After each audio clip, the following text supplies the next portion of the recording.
The Philistines fought against Israel, and the men of Israel fled before the Philistines and fell slain on Mount Gilboa.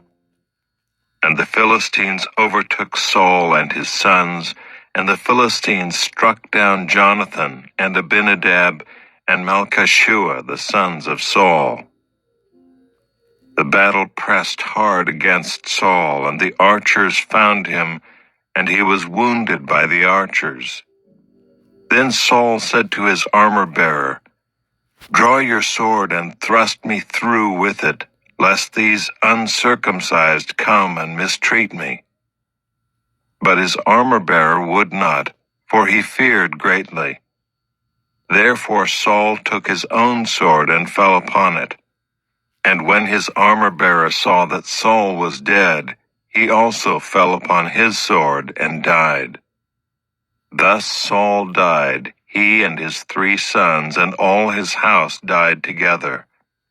And when all the men of Israel who were in the valley saw that the army had fled and that Saul and his sons were dead, they abandoned their cities and fled, and the Philistines came and lived in them.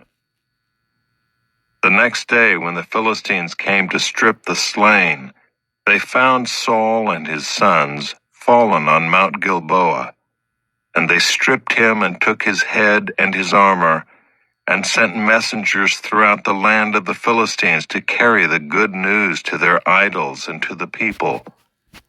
And they put his armor in the temple of their gods, and fastened his head in the temple of Dagon.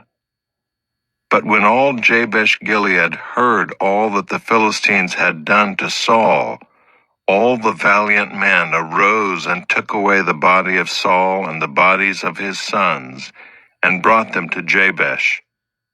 And they buried their bones under the oak in Jabesh, and fasted 7 days.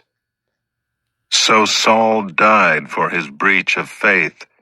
He broke faith with the Lord in that he did not keep the command of the Lord, and also consulted a medium, seeking guidance. He did not seek guidance from the Lord. Therefore the Lord put him to death and turned the kingdom over to David, the son of Jesse.